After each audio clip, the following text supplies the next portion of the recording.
looking through this, the thing that I was most shocked about was how many stunts you did in this. Like, how much of this was just the camera watching almost like a one-sided fight? Talk me through how you prepared for that and who were you fighting against? Yeah, it was a stunt double, Ollie's stunt double in a green suit. So we rehearsed it for weeks. We saved it for the end of the shoot so we could get it in really good fighting shape, so to speak. And I kind of trained for it and practiced it a lot. So by the time that we got there, it was actually just kind of really by the numbers. It was exhausting. We shot it in 3 different parts, but I had a wonderful stunt double who did the middle part where I go over the table. I feel like it's very important to shout out Sarah for that. But the rest of it I did. So it's really impressive. Even starting from the first shot when you go over the wall, you're going down. Oh, you're yeah. Like, this woman is taking her future with her. Like, Thank you. No, and I love seeing these women on screen because for so long we just see everyone playing the same roles, and you have a history of taking roles that are complex and individual. And what draws you, even coming into this film, was that something did that have a play on why you took this role? Definitely. You know, the idea of having such an incredible arc as an actor is so enticing, and the idea of being able to do not only a scary film, but a film that had a really dramatic character piece in it was really kind of very, very exciting for me. What was the biggest challenge going into this, maybe other than the stunts? Yeah. The biggest challenge I would say is definitely the physicality, and the stunts. The other challenge was modulating the fear throughout the film, because you can't just play one level of fear throughout the entire movie. You have to kind of have a gradation. So mapping that out and really seeing what the various instances were that brought it to a new level, that was really important. Recently you've been doing a lot of thrillers as well, and that's something that I feel like a lot of people are scared to take that on because it might typecast them in a way, but you have no fear. What excites you about being able to scare the audience? I don't know. I really like being scared. I really like thrillers and horror films, and for me, that's a really exciting experience that I love the adrenaline rush and getting through that. So I just kind of wanted to be a part of what makes that happen. Yeah. You know, I wanted to be on the other side of that. And so much of this is practical too. Yeah. You know, there's a monster, it's sci-fi, fantasy, there's that, but this is something that we could foresee happening. Absolutely. That was really important to us too, to make sure it was really grounded in reality. This monster is real. There's a real man, and this is not made up. He is not a supervillain. He is a real person, and it was really important that the audience be able to relate to him in that way. Yeah.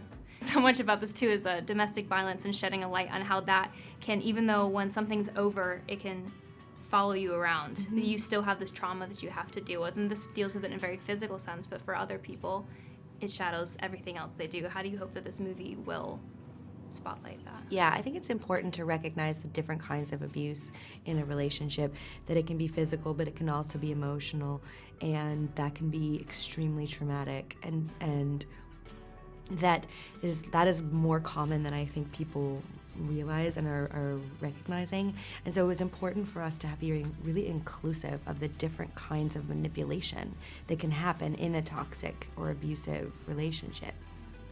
And shifting gears a little bit, I know that Jennifer Aniston just turned 51 and you guys celebrated a little bit. What is it like celebrating this year for her, and then also for you as well? Like, you two powerful women in Hollywood getting together. Is this because were there photos or something of me? There were. Okay, my brother was dropping me off at the hotel. I was staying there. I don't know Jennifer Aniston. Really? No. Oh my gosh, I'm so sorry for asking. Not at all. I'm a huge fan. I love her. She's so good. So I get dropped off at the hotel by my brother. We just went and had sushi. He drops me off and we're like, where are all these paparazzi here? So I go inside. I stay there all the time. And I was like, what is happening? You got to give me the tea. Who's here? What's going on? And they may have told me because they know me and they trust me and they know I don't ultimately care in like a fan way.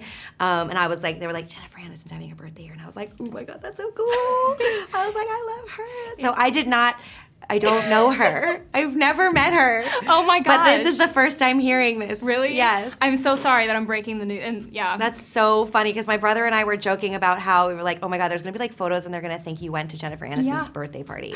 Wait, why am I denying that? I should totally just be saying that I went to Jennifer Aniston's birthday party. 100%. Well, that's what I would be doing. We're so close. So, you know, it really just, she asked, I'm so busy, but I just felt like it's at my hotel, so I might as well go. It's just a casual night for sushi, and then she had to take it. I just like, I didn't want to disappoint her. It's too much. You know, it's her birthday. Big week for you. Forbes, one of the most highest paid actresses Oh, yeah. of this year. And you think about, there's so much talk of the pay parity between men and women. How does it feel to be up there, and what can we do to make sure those numbers don't drop? Keep putting women at the center of stories.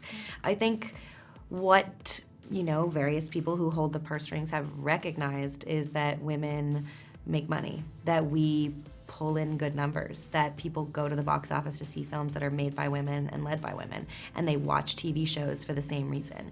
We are half the audience, and we go and we watch. And I think that that's what these, you know, the people who have control over the money have kind of started to turn around and see, but we need a lot more of it.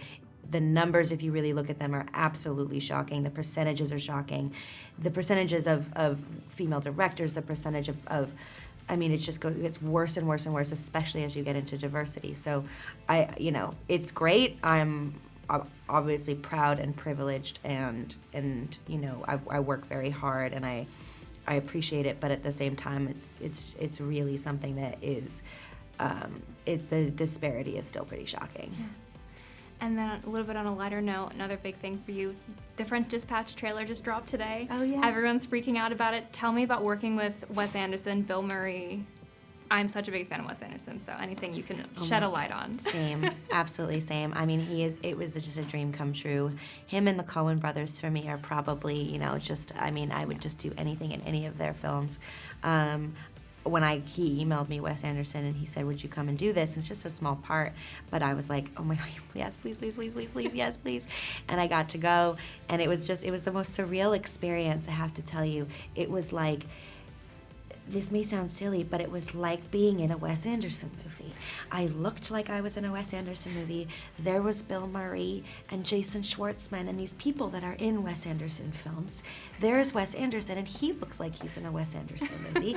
And it was the most bizarre kind of surreal, like a dream that you have, you know, where you wake up the next day and you're like, I was in the south of France, and I was in a Wes Anderson film, and Bill Murray was there, and we talked about the Cubs, because we're both big Chicago Cubs fans. There you go. And it was a dreamy experience. Oh my God.